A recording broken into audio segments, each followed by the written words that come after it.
I think we can all agree here that Dead Cells is an amazing game, overwhelmingly positive on every platform. It's an award-winning game as well. Best action games is Dead Cells. Dead Cells. Congratulations to the guys from Motion Twin. I feel like I can speak on this because I've played Dead Cells for many thousands of hours now. I've done in-person events with the dev team. Also, I've played a crap ton of action roguelikes over the past few years, so I'd like to say that I have a decent amount of knowledge in the genre itself. You may have seen the Dead Cells farewell stuff that we have posted on the channel. It's not the best news that I could deliver, but we know that development for Dead Cells will be ceasing effective immediately. So some of these issues are now there for the life of the game. What I'm going to cover are different points that could be fixed in any future iteration of this game, be it Windblown or whatever project Evil Empires might be working on, or any dev out there who might want to make a spiritual successor or something inspired by Dead Cells.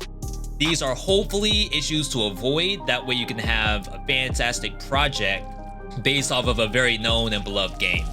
So let's start off just talking about Dead Cells a little bit in general. You play as the Beheaded. You spawn into an area called the Prisoner's Quarters. Here you fight through loads of zombies in order to get to the final area of the island, which is of course multiple areas now. And you repeat that process over and over in a seemingly unending loop until you hit the true ending of the game. During that whole process, you're making a build based off of 3 distinct colors. There's brutality, tactics, and survival. The game offers these as scrolls in the very beginning of the first map, and the goal as the player is to build something that matches the color of scrolls that you chose. So what does it mean to choose a scroll color? Let's say, for example, in the beginning of the game, you got a brutality weapon very early, and you decide that this is going to be a brutality run. That means that every scroll that you pick up that has the choice of brutality, you're going to go brutality. You will be offered other scrolls, tactics and survival, but the overwhelming majority of the player base has decided that the best way to play Dead Cells is to put as many points as available into the primary color that you chose, and then you put the remaining points into the other colors in an equal fashion so that you get more maximum HP. What happens here is that there's sort of an illusion of choice. You get one chance in the beginning of the game to decide which color set you want to go, and then from there, to put any points into something not that color is essentially losing damage and potentially losing the run, because now all of a sudden bosses are HP sponges. It's not really that the boss's HP has changed, is that because of exponential damage, your DPS has dropped. And that's not the only thing. For the other colors, there are other mutations, because that's a big part of build making in Dead Cells, is picking up both weapons and mutations. A lot of the mutations in Dead Cells have a minimum value to it. For example, let's say you're playing a brutality build. In brutality, there's a lot of ranged weapons, even though brutality is known for its melee stuff. The brutality mutations, however, do nothing for range damage. In this case, you might take a tactics mutation. The mentality is, perhaps if you put extra points into tactics, you can have sort of like a hybrid build where you have a little bit less brutality and a little more tactics. That way you can boost up the tactics mutations. However, the tactics mutations already have a pretty decent base value. Take Point Blank, for example. At 1 tactics, Point Blank does 30% extra damage. At around 20 tactics, Point Blank goes up to 49%. Okay, so let's say you're near the end of the game. You're playing brutality. You have a basic stat line of 25, 5, and 5. We're playing a ranged weapon. The ranged weapons have no synergies in the brutality mutations. So I'm going to take Point Blank as a tactics mutation. This does 34% bonus damage just on 5 tactics alone. The damage on one shot is actually pretty nice, 12,000 damage. Now let's pretend that we had the choice to spread our points between tactics and brutality. We'll say, for the sake of argument, I drop down 5 points of brutality, and then I put up 5 points of tactics. That now gives me a 39% point blank increase. But what has happened to our actual damage on the individual shot? As you see, 5 points of brutality almost cut our damage in half. We're now critting for only 7,000 compared to 12,000 earlier. You can imagine how going with an even stat spread will make things even worse. So we'll look at it from another angle. We'll say that perhaps you did want to go with a pseudo hybrid where all of your points are in brutality, but then all the other available scrolls are going into tactics. We will not put any points into survival at all. At 25, 5, and 5, I have 12,000 HP. Against a standard green zombie, this is what my health looks like. It's a pretty big hit, right? Now, if I remove the 5 points of survival, and we'll say that we only put those points into tactics itself, we go up to only 5,000 HP. Even if I round up and give me a full 10 tactics, I'm still only at 5,500 HP. That's already less than half the HP I had. So now, a hit from a standard green zombie is an instant one-shot. Of course, this game has one-shot protection, so I only go down to 1 HP. But you can assume that any hit will probably take you down to 1 HP with no real chance of recovery. So what really happens with a scroll system like this is that the player is essentially punished for doing anything beyond the optimal setup. And of course, you can go a little bit under a min-max here. You won't necessarily lose by taking bad scroll choices. But what will happen is your likelihood of success goes down when you have essentially half the HP that you should. This sort of leads into my next point, which also has to do with scrolls, and that's the idea that there's nothing in a biome that stops you from leaving. In this game, every biome has a specific scroll count to it. You may get a bonus scroll depending on if a cursed chest spawns or not. In Prisoner's Quarters, you start off with 2 scrolls. In the next biomes, depending on what difficulty you're on, you have 3 scrolls. Then we have a little bit of a mid-tier biome that gets you a guaranteed cursed chest, which is a scroll by itself. And then we have our final set of biomes before the first boss. Each of these has 5 scrolls minimum. So by the first boss, there's a minimum 10 scrolls that you can take. So you've already seen what happens when we spread out our scroll count. If we decide to outright skip a scroll entirely, then we're gonna have a humongous DPS drop. Now you may say that there's nothing really telling the player that they should skip a scroll. However, consider the structure of Dead Cells itself. Dead Cells is a Roguevania.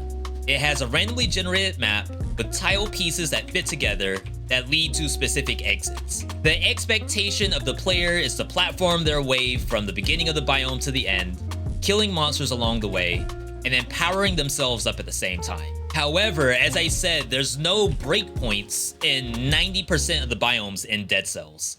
And a lot of them are not single hallways. A lot of these have branching paths that lead to all kinds of different areas within one biome, including multiple exits for you to leave. So looking at Prison Quarters, I happened to get a scroll that spawned in the very beginning of the biome, which I feel is luck, but I could have actually left Prison Quarters through Castle Outskirts without ever seeing the second scroll. In fact, here is the full map layout of the Prison Quarters that I spawned into.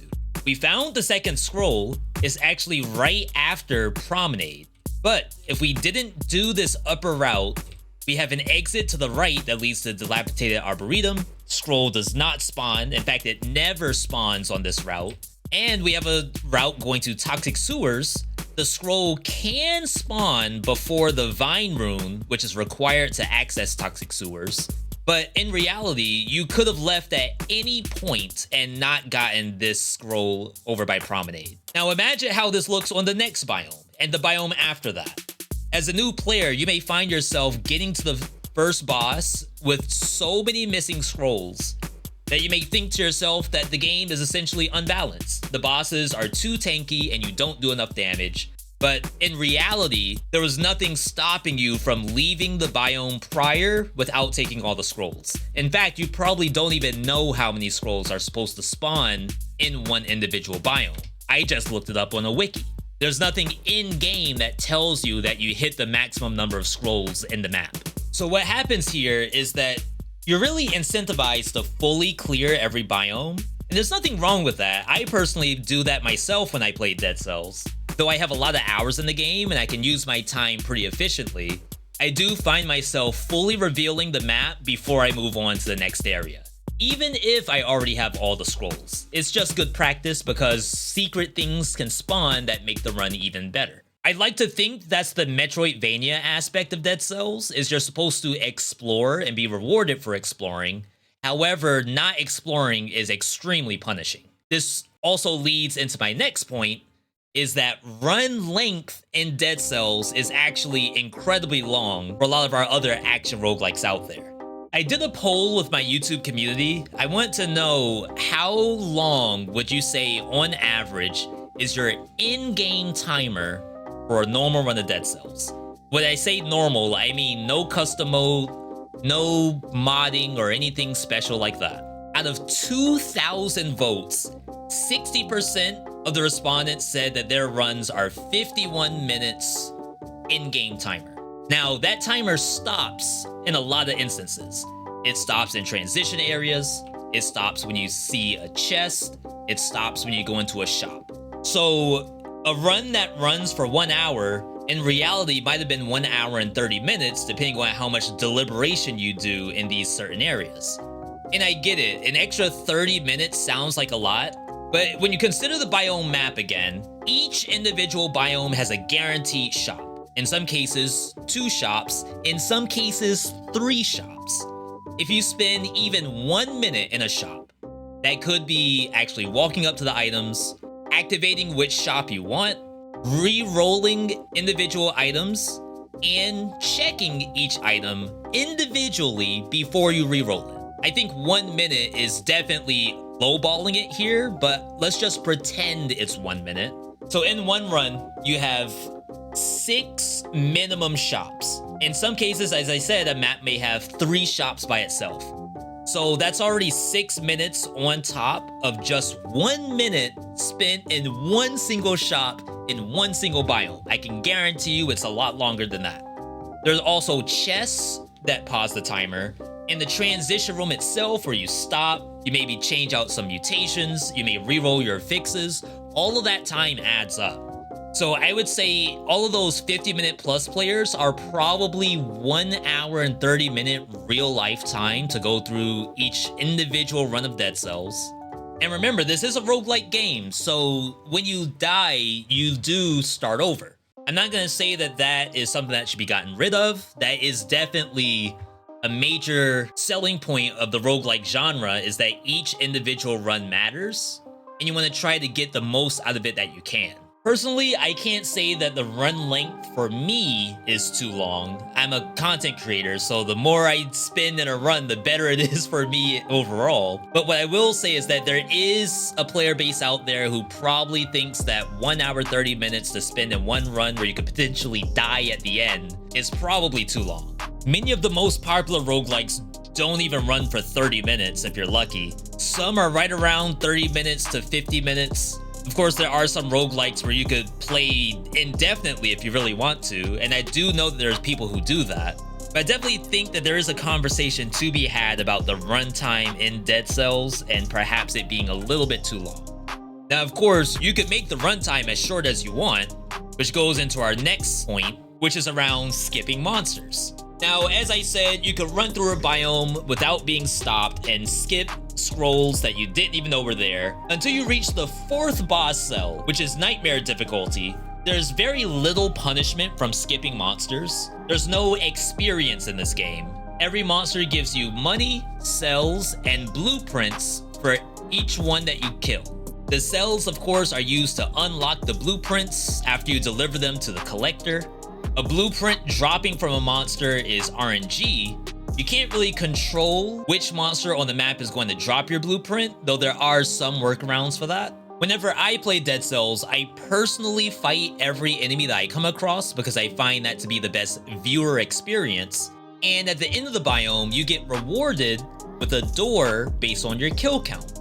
If you reach 30 or 60 kills, depending on which biome you're in, you get rewarded with a high-powered weapon and some bonus cells and money. However, there's another door right next to it, which is a speedrun door. If you reach the end within a specified amount of time, you get the same amount of money, cells, and there's even a couple of blueprints behind these. But a big thing that you're missing here is the blueprints that drop for the monsters, food, as well as lore rooms that may also have food or amulets. And last but not least, there are challenge rifts that spawn in the actual biomes. These you find on the floor, and if you were to sort of speed run your way through the biome, you might actually miss out on bonus scrolls that would have made you stronger than the time door would have gotten you anyway. I think this is part of a couple of systems that don't necessarily reflect on the average player. First off, speedrunners. For people who are literally trying to speedrun for a PB on the exit, being able to get the time door could get you a high-powered weapon when you are guaranteed to not have any money and you're not killing monsters in order to get items to drop from them.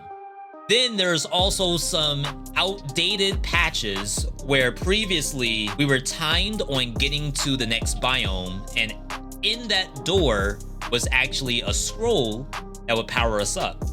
The devs left the time door for the people who want to use that kind of gameplay, but then don't put in the scroll in the event that you may have skipped some power-ups on the way there.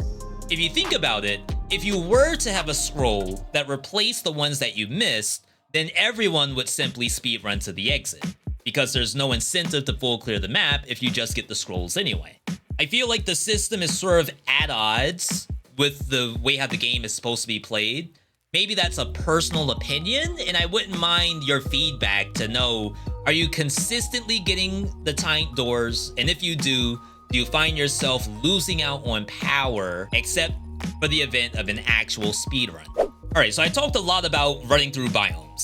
There's another thing in the biomes themselves that you're gonna see ever so often, and that's this curse chest. The curse chest is probably one of the most debated systems in Dead Cells. We've already seen other games that shied away from this system. Some have actually built on this and made better curse systems. But in Dead Cells, the curse chest is known to do one thing and one thing only, and that is to kill you on the next hit you take, unless you can kill 10 enemies first. Every curse chest that you find has a scroll inside, and we've already demonstrated how powerful scrolls are. Eventually, you'll get to a point where the curse chest adds so much power and the monster HP is so high that to skip a curse chest would be detrimental, even though getting hit with a curse is gonna ruin the run. So why is the curse chest in this list if it makes you stronger? It's essentially just the type of curse that you get. There's only one curse. It never changes. No matter what biome you're on, it's 10 monsters to kill without taking damage. In some maps, this is easier than others. Some maps have bats, rats, a lot of things that you could just sneeze on the monster and it'll die. But then some maps have a lot stronger monsters. In some cases, monsters that power themselves up over certain tiers. Some maps have poison on the ground. Some maps incentivize you to move around very quickly, while also having spike traps. And then of course, worst case scenario is you got the cursed chest and there's not 10 monsters left on the map. And if you have a boss coming up, then all of a sudden you have to do the boss without taking any damage. Now you can say all of this is around the get good mentality. All you gotta do is kill monsters and you won't die. Easy as that. And while you're not wrong, there's still a scenario where curse could have been something more interesting. We can look at a lot of other games out there, and a lot of them have curse systems that are infinitely better than Dead Cells. We have Curse of the Dead Gods, where each individual curse has a benefit tied to it. We have Hades, where the curse is something that's cleansed as you play, and then you get a power-up rather than a scroll that might change some of your gameplay fundamentally, or just gives you, for example, more money. Even a game like Skull the Hero Slayer literally has curse chests in it, and it's still better than the curse system in Dead Cells. It's not that I don't like one-shot mechanics, It's just that I know after all this time, there's just better stuff out there. And I could imagine a world where Dead Cells had multiple kinds of curses and how fun that would be compared to the single curse that we have today. Speaking of single things that probably won't change, the bosses in Dead Cells are known to be some of the most fun and some of the most frustrating bosses at the same time. I can tell you that I personally enjoy every boss except for one, and I think you'll be surprised to hear which boss I don't like the most, and that is in fact the first boss of the game, Concierge. Now, Concierge is your perfect tutorial boss. You can sort of compare the first boss of Dead Cells to Gundyr in Dark Souls 3. Gundyr is a tutorial boss, it has very specific moveset, and any kind of build should be able to fight it without too much issue. You may die a couple of times, but because it's a tutorial, once you kill it, chances are you won't be dying to it again. Now, the difference between Dark Souls and Dead Cells is that Dead Cells is a roguelike. That means that you replay the game multiple times, and in that circumstance, you will fight the same boss multiple times as well. Because Concierge doesn't change, and it's designed for you to be able to kill it with any build that you want, Concierge slowly becomes the worst boss in the game purely from a fun factor perspective. While bosses like Conjunctivius give literal more scroll fragments than Concierge, I don't necessarily go to Conjunctivius because it makes me stronger. I go there because it's simply more entertaining than Concierge. Now, that's not to say that there aren't people going to Concierge purely to get a free win from the first biome boss. And while that's not terrible, consider that because of the Metroidvania nature of Dead Cells, each biome leads to specific other biomes. So the Black Bridge only leads to Fractured Shrines, Stilt Village, and Slumbering Sanctuary. You cannot access the graveyard through Concierge. Now, I don't think that Concierge as a tutorial boss needs to be changed. However, as you replay Concierge over and over again through increasing difficulty, I think at some point, Concierge probably should evolve to match the overall difficulty of the game. Now, of course, we have that. There's a boss rush mode in Dead Cells that has enhanced versions of all the bosses. The enhanced Concierge is you fighting against 2 concierges, which is incredibly difficult compared to fighting just one. Now, I won't say that on beating Concierge the first time, now there should be 2 of them, but I think after maybe 4 boss cells of difficulty, Concierge probably should be a little harder. As of right now, Concierge to me feels like a waste of time, essentially, for my own enjoyment.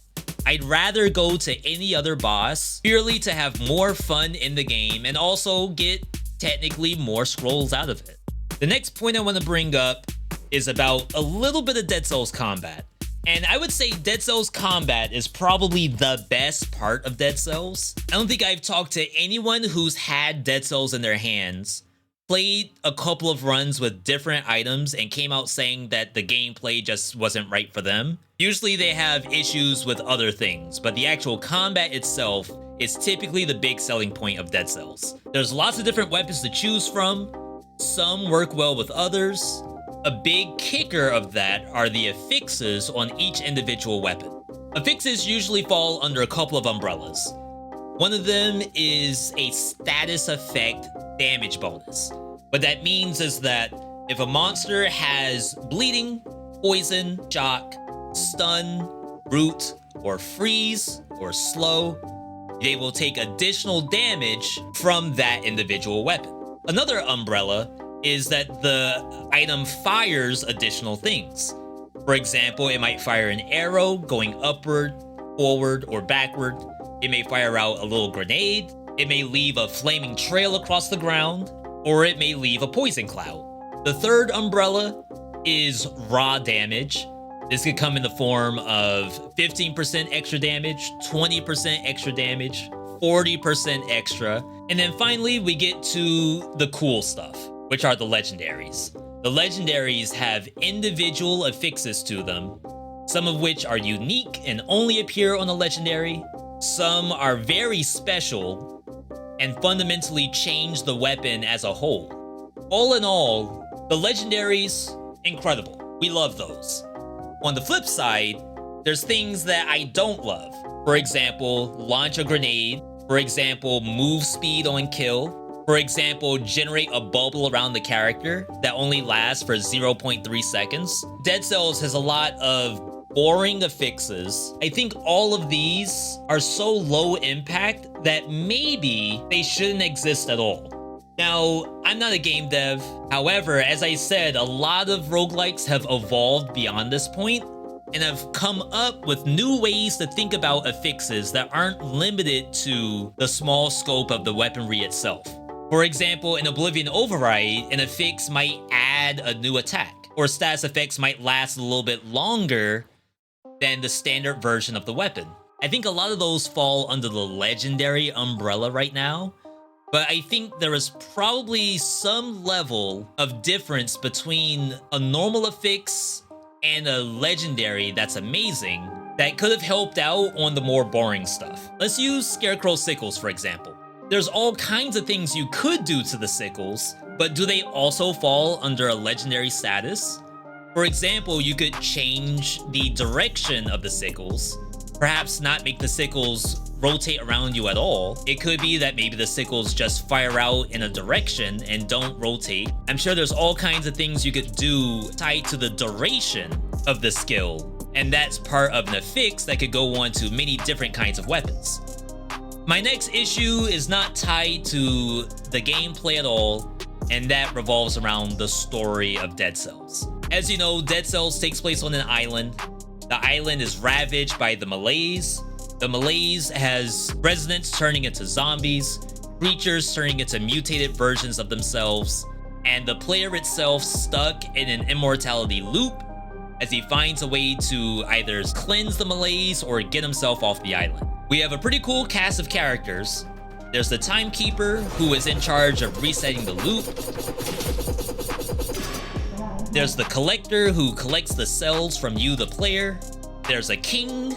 There's a queen. There's this spider lady. There's a cursed tribe that worships Mama Tick in the swamp. There's also a cursed tribe who worships, I guess, the curse system in Dead Cells or something. Reversed cross. Purple Flames 666. They got it all. These guys are pros. I respect it. The devs have already come out and said that deep, intricate story was never on their forefront when making the game. Since the early access version of the game. But Dead Cells is not a story-focused or a story-driven game. It's not something that we've paid particular attention to. That said, in the Bad Seed and Beta Falls DLCs, we did try and actually sort of up the ante as far as the story goes. I mean, within the constraints of Dead Cells.